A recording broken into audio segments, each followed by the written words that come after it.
Вчера в очередной раз за время этой войны российская армия попала ракетой в жилой дом.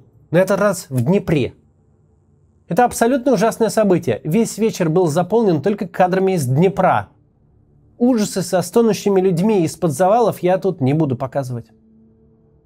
Об этом попадании написали все основные СМИ. Любых адекватных людей, которые наблюдают за событиями, и это привело в ужас. На момент записи ролика городские власти сообщили о 14 погибших. 38 человек спасли из-под завалов живыми. Война сильно изменила наше восприятие реальности. Казалось бы, что там один дом по сравнению с тем, что целых городов больше не существует? По сравнению с тем, что Мариуполь, Солидар, Бахмут обращены в руины. Что такое 14 подтвержденных погибших на момент записи по сравнению с тем, что мы даже с точностью до десятков тысяч не можем понять, сколько людей, военных и гражданских, погибло за эти 11 месяцев? Жизнь человека на это время перестала быть статистической единицей. Статистика потерь давно не оперирует единицами, только десятками и сотнями. И это отдельный ужас этой войны. Но этот случай производит сокрушительное впечатление. Днепр – тыловой город. От него до ближайшей линии фронта около 100 километров. В нем стоял дом. Точно такая же девятиэтажка, какими застроено все без исключения постсоветское пространство. Точно такая же, как те, в которых выросло абсолютное большинство зрителей этого ролика. А если даже не выросли сами, то ходили в гости к друзьям, одноклассникам, родственникам. Родиться на территории бывшего Союза и ни разу в таком доме не побывать, это кажется совершенно невозможным. Вот в такую многоэтажку, где мы легко можем мысленно реконструировать планировку, ремонт, мебель. В этот дом, в привычную нам с вами жизнь, прилетела ракета и разрушила ее навсегда. Видимо, эффект узнавания и дает такую степень вовлечения, вызывает шок. Это не просто разрушение конкретного дома, это уничтожение жизни, которая нам предельно понятна и близка. Этот варварский акт рисует нам картину всей войны. Войны, в которой отставные чекисты не только убивают людей, они отбирают у них привычную жизнь, любимый дом, ощущение безопасности. И мы очень легко можем эти чувства примерить на себя.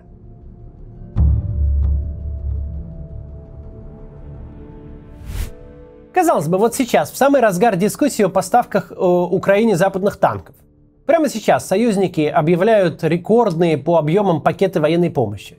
Прямо сейчас позиция даже настолько осторожных правительств, как немецкое, смещается в сторону прямых оценок и реальных действий. Хватит выдумывать себе красные линии и опасаться мнимой эскалации. Пора давать Украине такое оружие и в таком количестве, чтобы она могла не только успешно отбиваться, но и победить. Вот именно этот момент сочтен подходящим, чтобы выбить последний стул из-под тех политиков, которые еще как-то пытаются о чем-то договориться. Пригасить напряженность, не принимать окончательных решений. Вот прямо в этот момент нужно выдать миру такую картинку, вокруг которой не может быть никаких споров, которая однозначно маркирует кремлевское начальство как чистое зло. Зачем настолько явно говорить? Нас, горбатых, только могилы исправят. Мы ИГИЛ, вооруженные ракетами. Попытки с нами договориться не приведут ни к чему, помимо уничтожения вашей же собственной репутации. Ведь, казалось бы, вот у тебя переломная ситуация, когда и на фронте все достаточно грустно, и в аппарате все не слава богу, и внешний мир явно подошел к новому рубежу в поддержке Украины. Сейчас давать украинским военным и западным политикам сверхмотивацию для борьбы с собой – это же самоубийственное решение. Сейчас логично было бы, если не полностью остановить свою активность по уничтожению жилья и инфраструктуры, то хотя бы не стрелять ракетой со стратегического бомбардировщика прямо в жилой дом тылового города. Это все верные рассуждения, но исходят они из неверной предпосылки. Из предпосылки, что у войны в принципе есть какая-то цель, какой-то позитивный исход, которому такие поступки могут повредить. Что война сулила некую выгоду, а в результате того, как она ведется, последуют убытки. Но на самом деле это фундаментально не так.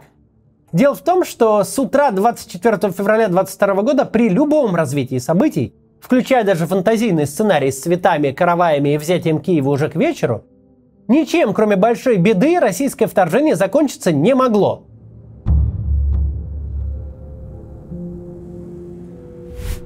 Мы уже об этом говорили, но вообще-то не грех повторить. В современной большой войне победы в классическом смысле слова, как ее понимали до начала 20 века, быть не может. Большие и развитые страны перестали воевать между собой не потому, что все стали такими убежденными гуманистами. И даже не из-за ядерного оружия. Воевать перестали потому, что современная война несет только убытки и потери. Экономические, политические, репутационные, человеческие. А в конечном итоге и персональные риски для тех, кто эту войну развязал. Так было не всегда. Почти всю историю человечества до последних 200 лет война выглядела ровно так, как она выглядит в глобальных стратегиях по типу цивилизации или Total War. До первой промышленной революции в аграрной экономике, где главная производственная сила – это крестьянин с мотыгой, захват новых территорий – это вообще единственный способ экономического роста. Производительность крестьянского труда не менялась со времен античности и вплоть до конца XVIII века. Она зависела только от внешних условий, от качества почвы и климата, от выращиваемой культуры или разводимого скота, от доступа к воде и так далее. Буквально как в игре. Вы захватили территорию, там есть такое-то количество юнитов крестьян. До этого они платили дань другому правителю, теперь будут платить вам. Плюс на территории рандомно лежат всякие бонусы. Леса с пушным зверем, золотоносные реки, шахты с самоцветами, месторождения соли и прочих экспортных товаров. Ровно так же, как в игре, территории эти сразу или почти сразу начинали приносить доход завоевателю. До начала 19 века государства не представляли собой то, чем являются сейчас. По сути, государство было этой бандитской крышей. Ты платишь одним людям с оружием, чтобы тебя не грабили другие люди с оружием. На этом список общественных благ заканчивался. В принципе, если вы крестьянин 15 века, то какой-то глобальной разницы, кому платить, для вас нет. Вам плюс-минус безразлично, под каким вы герцогом, королем или графом, и тем более, что за деньгами, скорее всего, придут те же самые люди, что и приходили, просто под другим флагом.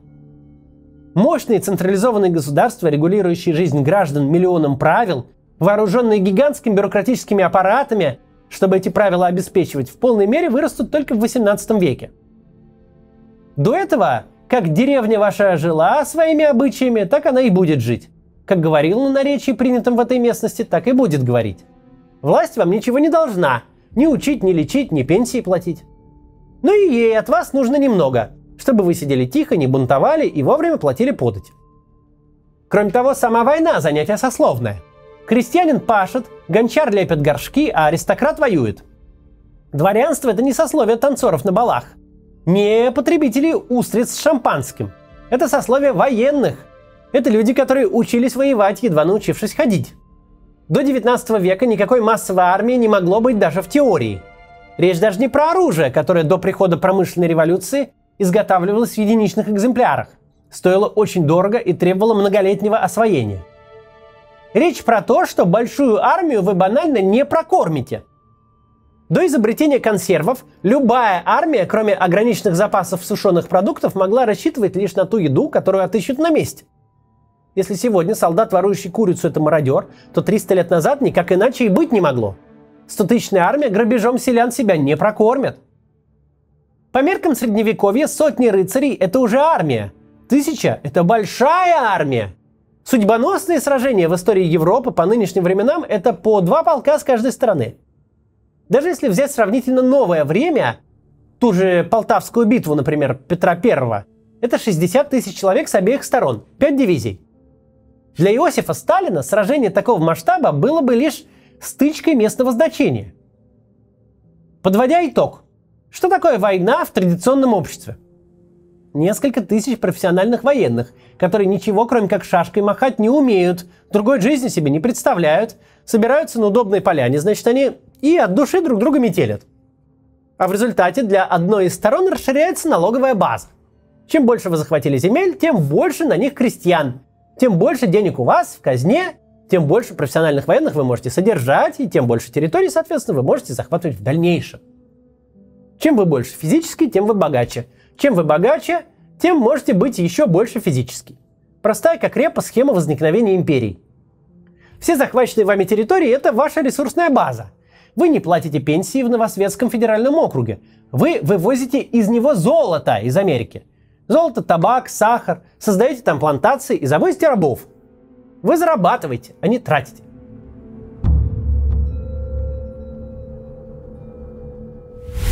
С конца 18 века и весь 19 век война быстро менялась вслед за человечеством.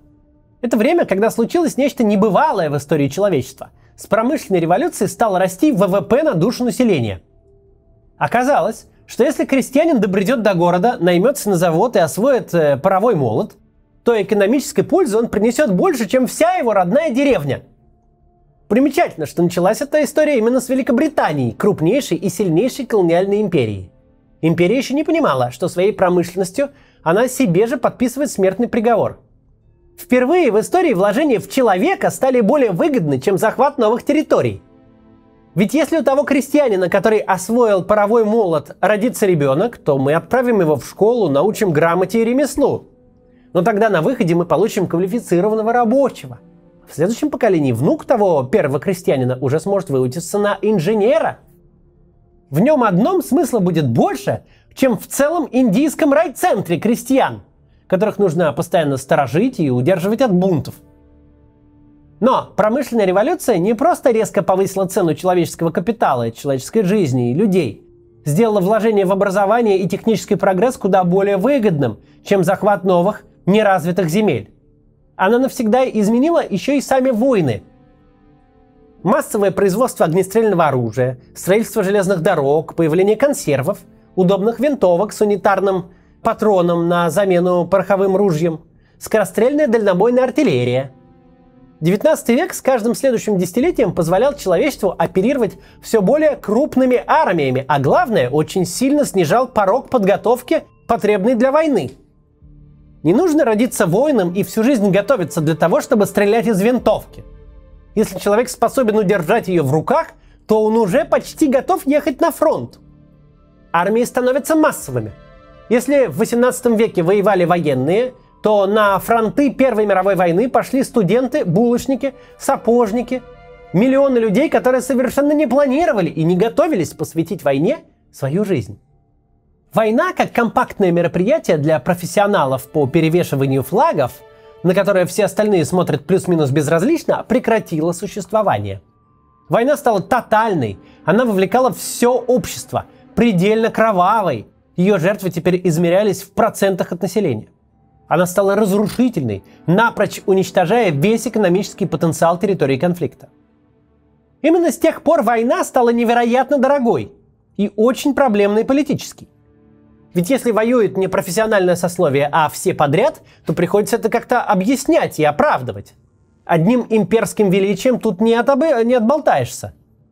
А главное, теперь невозможно победить в классическом смысле слова. В случае номинальной победы ты получаешь не крестьян с податями. Ты получаешь разоренные территории, которые нужно восстанавливать и дотягивать до собственного уровня развития, где нужно предоставлять все те же общественные блага, что и дома. Захваченные земли, если и принесут когда-то какую-то экономическую пользу, то точно не на твоем веку. Ты буквально не можешь ничего захватить. Потому что в современном мире нет таких простых и ликвидных активов, какими были земли с крестьянами.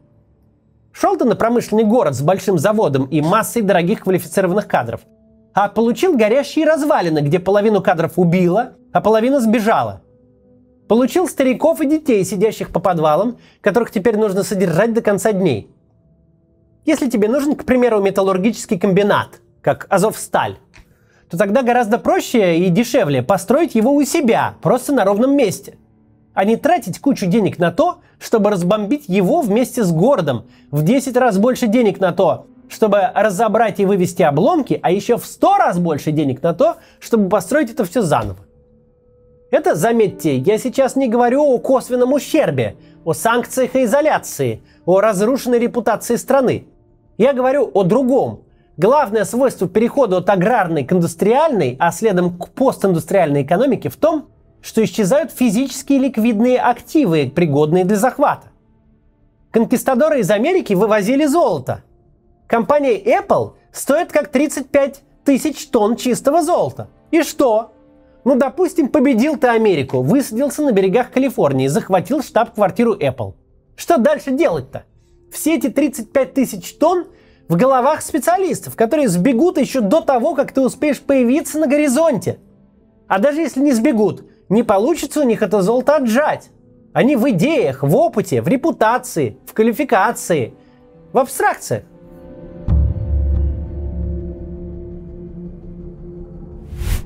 В Вы никогда не задумывались, почему в те самые лихие 90-е у нас так развился IT-сектор? Вроде бандиты же всякие бегали, рэкет, все дела. А потому что конкретные ребята с бритыми головами хорошо понимали, как крышевать ларек или автозавод. Когда же они приходили в Яндекс, Рамблер, Апорт, то им ничего не оставалось, кроме как потоптаться на пороге и уйти восвояси. Потому что сидят там какие-то очкарики в растянутых свитерах, без конца смотрят в мониторы, курят и пьют кофе. Что здесь крышевать? Как тут появляются деньги? Переломать ноги дело, конечно, хорошее в их понимании. Но отжимать-то здесь что? Где тут товар меняют на деньги? Именно поэтому большие страны сегодня не воюют. Именно это придает войне Путину такую степень бессмысленности. У войны в 21 веке не может быть победы. Не может быть трофеев, способных ее окупить. Могут быть только потери. Все, что ты захватил физически, тут же обращается в прах. Именно поэтому безумные поступки Путина в рамках этой войны – бессмысленные кровавые акты, которые только приближают его поражение. Но глобально они ничего не меняют. Потому что агрессор в нынешней войне победить не может. Дело не в нем. Дело в том, что победы для него не существует. Это же какой-то все невероятный пиздец эпических масштабов, на который весь мир смотрит в шоке. Хренов реконструктор, которому бы с картонным мечом в Ланнистеров со Старками играть, затянул в свое воображение целую страну. Что ты, блядь, несешь? Какого хрена ты делаешь? Какие, блядь, новые территории? Ты вообще в каком году живешь и что думаешь захватить? Руины? Но захватил. Пока. Пока не вышибли тебя, дурака, даже с них. А дальше что? Светлейший ты, князь полухерсонский и недозапорожский. Ты зачем в дом ракеты стрелял, мудила? Мало руин тебе? Так съезди в Архангельск. Там жилой фонд из сталинских бараков скоро рухнет на жильцов безо всяких бомбежек. Думаешь о божественном вмешательстве? О том, что сейчас тебе дадут холодную зиму и Трампа на троне? Не гневи Бога, моль ты канцелярская. Тебе все дали. Икеевский набор для строительства самой лучшей страны на свете. Бабло, спокойствие, внешнее и внутреннее. Никому столько не давали. А ты взял из набора доски и пошел бить соседа по голове. Если Бог существует, то он сидит в таком ахуе, что не может поверить своим глазам. Что из таких конфет, которые сыпались тебе с неба во все места, можно было сотворить такое. Какие храмы? Император ты хренов. Императоры жили во времена императоров, а ты сраное ничтожество, которое решило, что схватило судьбу за яйца, и ему все сойдет с рук. При Петре Первом ты, мудила, разносящий все, что он строил прямо на глазах, пошел бы уже пешком в Сибирь. Землю он одной рукой захватывает, а другой власть уголовникам отдает. Всякое в нашей стране на троне сидело, но такое самозабвенное мудило, ей-богу, впервые. До завтра.